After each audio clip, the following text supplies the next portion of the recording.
Hello everyone, this is Tala with Drive-thru Therapy. So glad you stopped by. I am so excited to have you here, taking time in a part of your journey and listening to this. Very honored, very privileged. Never take that for granted.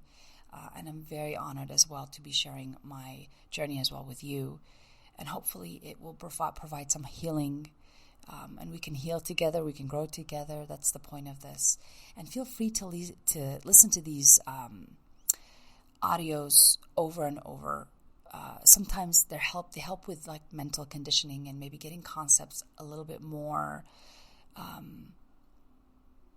conditioned in my head. Kind of when I listen to stuff over and over again, sometimes I hear something new, or I get to listen to it and expose myself to it, and then I get to kind of implant it in my head in a way. So that's very possible. And you can do that with anything that you like to hear. Some of my favorite people to listen to is Wayne Dyer and, Abraham Hicks. Those are fabulous people to listen to. And I will listen to those consistently throughout my day.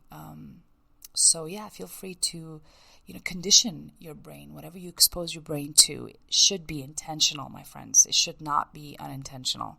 Right? So I want to make sure that you're, I'm here with you, and I am very excited to introduce this topic. It's exciting, but it's heartbreaking at the same time, because it is about heartbreak, and it's about heartbreak. But it's about time for me to do this. Being the 5th episode, I think it is the perfect time to do an episode that would really help people that are trying to, they've already decided, you know what, this relationship is over and I'm trying to heal. I want to heal. I want to work on healing and the pain and the memories and all that good stuff. And when I was going through this same exact thing, it was very difficult. I was already set. My mind was set that I wanted to heal, okay? There was no ifs, ands, or buts. It was decided for me, okay? But I knew that the reality of it is that my mind was going to have the residual impact of somebody that I loved and I lived with for some time and had memories with. And it was in my brain, right? And so I needed to understand how to and what to do to help with healing my heart. Most of the time when we approach breakups, the first thing that we do is really not compassionate to ourselves, is avoid the pain. And we really will do anything to avoid the pain. I mean, anything. But I'm gonna kind of read this lyrics to this song, right? By Toni Braxton. If you're a 90s baby, 90s kid, you'll remember Toni Braxton and Unbreak My Heart. That was her big hit. Now, this chorus I'm going to read to you is a great example of how much we're in denial when we break up with someone. I don't care who you are. When we break up with someone, we really are in denial for some time. But I'm going to read this. This is why this song was so popular. Everybody could relate to it. Everybody can. So I'm going to read the chorus.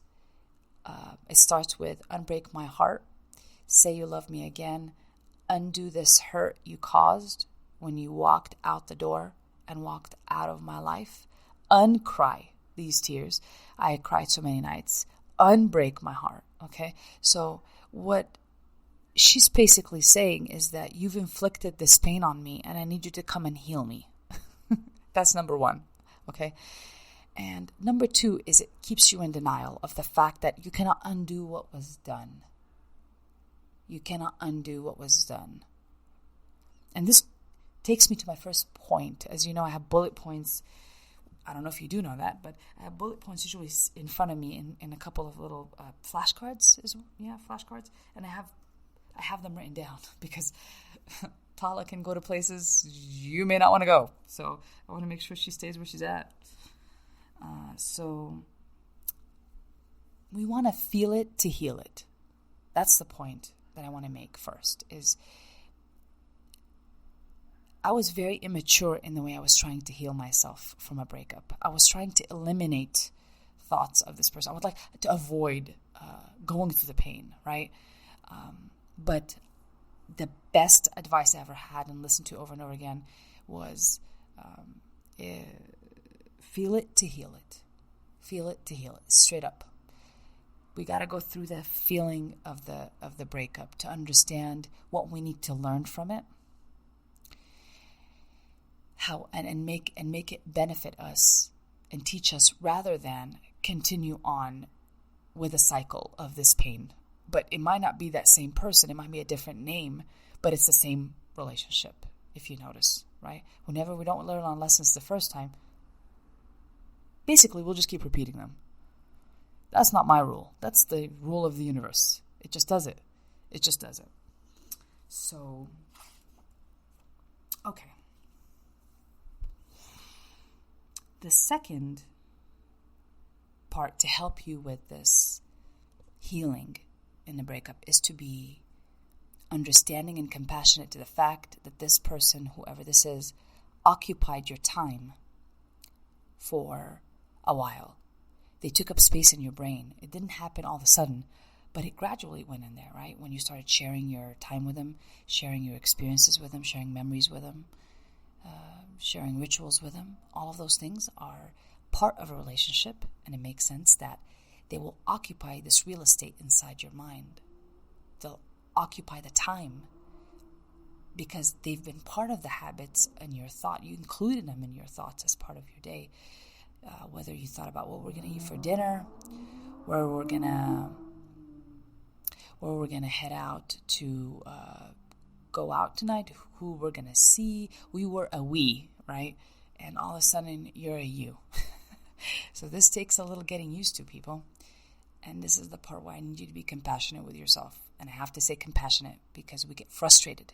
We become mad at ourselves for thinking about this person instead of being understanding of the fact that, yeah, they took up time. Of course, it's going to take time for us to acknowledge that they took that time and that real estate in our mind, and we have memories with them.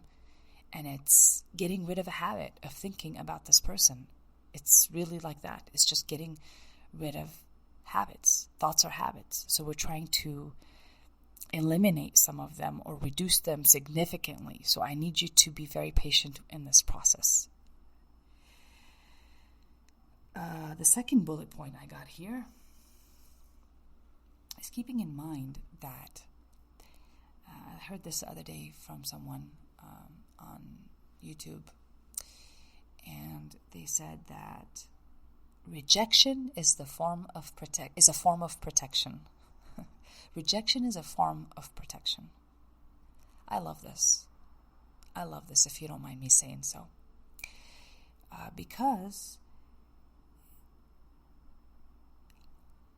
when the universe, God, whoever I believe in, whoever you believe in, takes something out of your life, right? It couldn't help it but take it out because it loves you. I got to be aware of that. Heck, even if I don't believe in anything, if the chemistry and the everything around me and the energy is working to remove something away from me that is not working for me, that is not causing me to grow. It's pulling me down. It's holding me back. It's not acknowledging my worth, right? And maybe I'm not acknowledging my worth. But so the universe decides to take things in its hands and it will remove it from you, basically, right? So if you believe in whatever higher power you believe in, you're also going to surrender that one too. This is a form of surrender, is that I got to really trust that whyever this is happening, it's happening for a reason that it must, to save me from, as a form of protection, actually. It's just a form of protection, basically. So I hope you understand that one. This is a really good one. I needed to understand that no matter how much I struggled in my head, I go back to always it was the right thing. It had to happen. The breakup had to happen. If I tried to mask it up, paint it up, within time, it will shed all the stuff that I tried to paint up with and, patch up with, and I will see it for what it is once more. So I either do the work right now and let it go, or I keep getting hurt. But I lose more when I stay with this type of person, knowing darn well that even if I take them back today, they're not good for me. They will never be the person I want them to be. Heck, even if they're not, they will never be the person I want them to be in a relationship, right? So important to keep that in mind, you guys. So important to be compassionate with yourselves and be aware of that in your own heartbreak and also in your own healing. This next one here, this next beautiful bullet point, I'm sure I'm going to get some people like telling me this is impossible. But, I think knowing my own change and what I had to do, I don't tell you anything that I don't think is possible because I had to do it myself. Friends, I really did have to do it myself. So this next one is romancing a breakup. Romancing the person that you left or they left, whichever. Romancing that. It's done, and you let your brain kind of go beyond just like, oh, I think about this person and yeah, I had some memories with him, but you'll pull out and sift through more memories of the romantic part, and it's just almost like a bludgeoning, it's like an emotional bludgeoning that you're going through, and I don't think you want none of that to happen. The more you interrupt and interfere with that, the likely you'll nurture yourself and deliver yourself to a safer place in healing quicker, right? But if you keep opening up the wounds, because what you're doing is like you're learning to fall in love again and then remember, right, with those memories, you're learning to fall in love again and then all of a sudden remember that, oh, you're not with this person. So you're like reopening this wound over and over again mentally.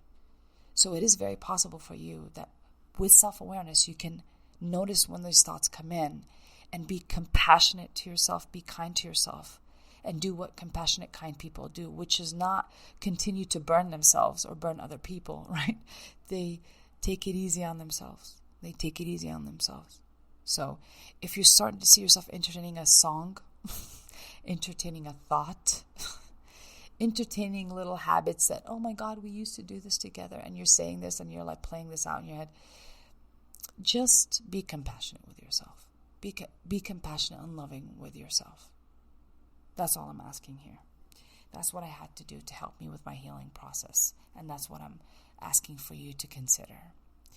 Now, this next part is, we want to remember that I'm saying nurture, not self-pity, right? So this is just to keep in mind that when you're thinking thoughts on the inside about this person and about what happened in that relationship, make sure not to keep it in the self-pity neighborhood. We want to keep it in the nurturing, compassionate, self-compassion, self-loving, self-healing neighborhood, okay? So no self-pity. When I realize I'm like, oh God, I'm a victim. He did this and he did that, or she did this and she did that to me. And I call 5 other people and I tell them the same darn story, and I'm talking crap. I'm just reopening wounds left and right. It's like gushing blood everywhere. Everything's getting infected. It's terrible. And then I'm burdening other people with this nonsense. Heal your heart and respect its privacy. There's nothing wrong with sitting with yourself and finding healing, or finding people that can support that healing, not make you a victim when you make yourself one. Does that make sense? I'm just reminding you, you were not held hostage in this relationship. Nobody was. I wasn't held hostage in that relationship. I chose to be in that relationship. And I had to like myself and respect my decisions at the time, right? And also respect that I had to end make another decision to end this. I have to respect that about myself too.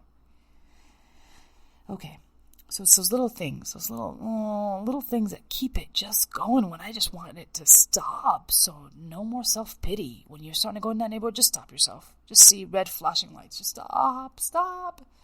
And when you're starting to hear a song or play a memory out, the whole freaking videotape, just stop. Be compassionate to yourselves. I know you can do it.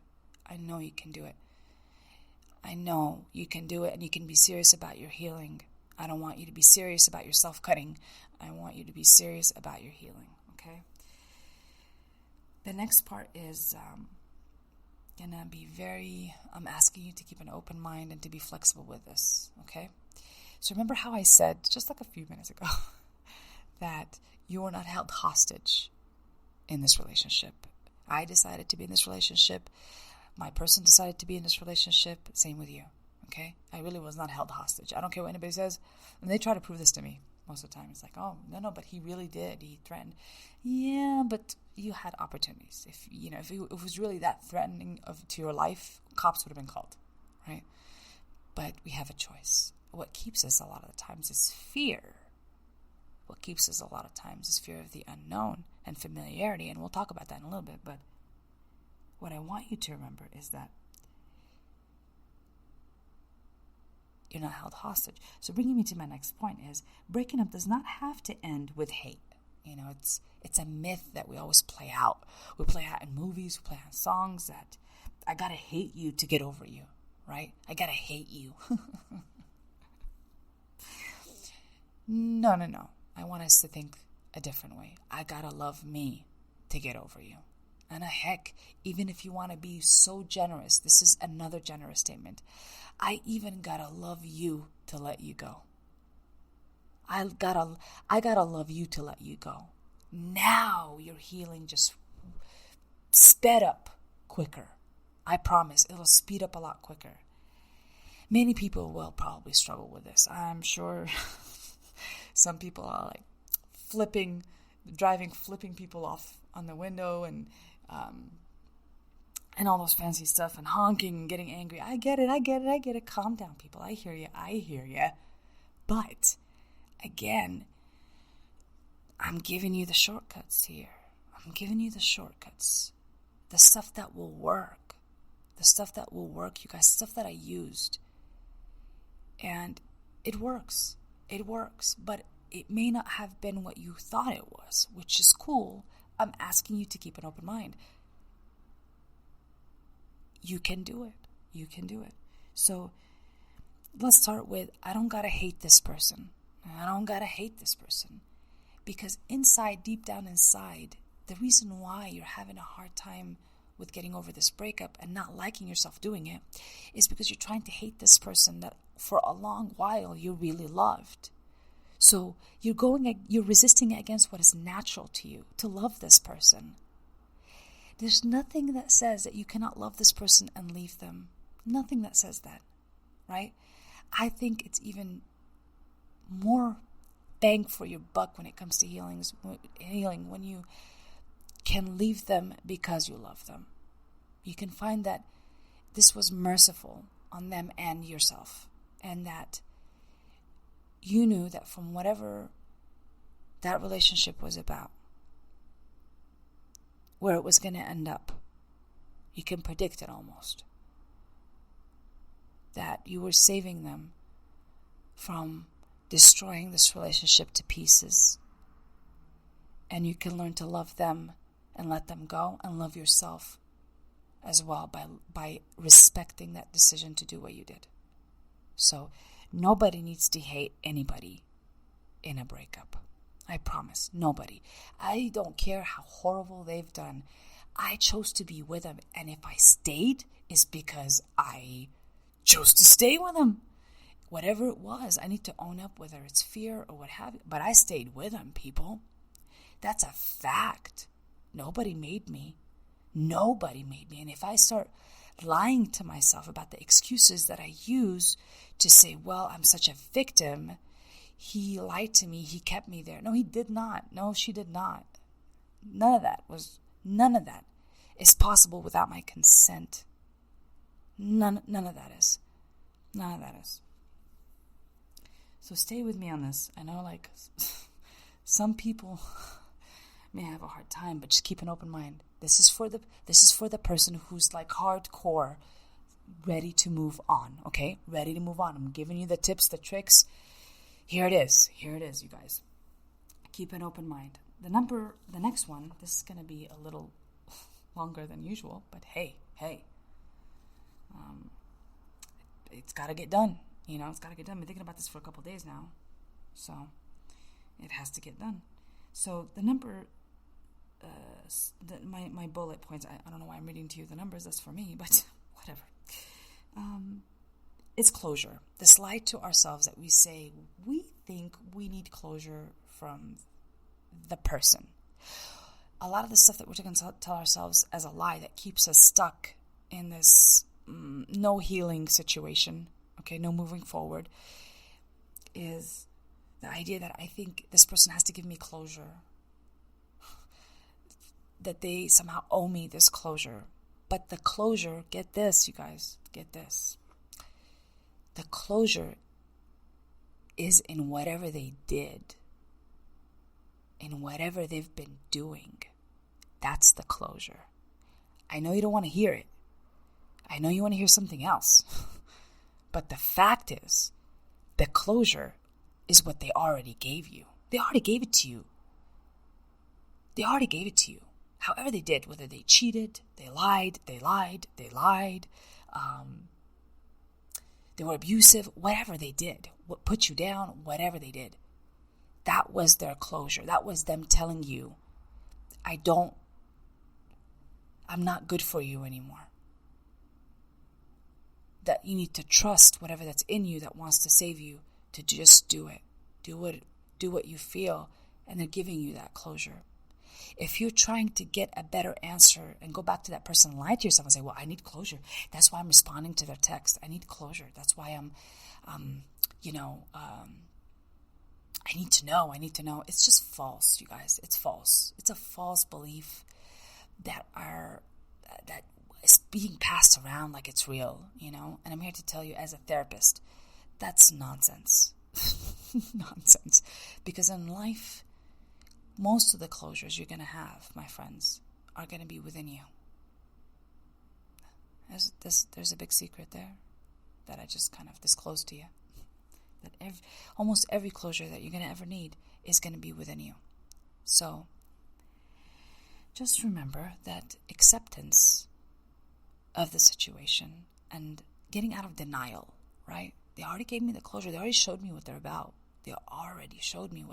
What more do I need to see? Are they going to tell me, am I going to go to them and tell me, unbreak my heart? Is that my closure? Say you love me again? What? Undo this hurt that you caused? No, Toni Braxton, we're not going to do that. We're not going to do that.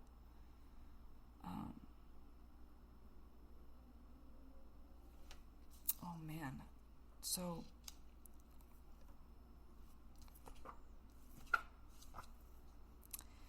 okay.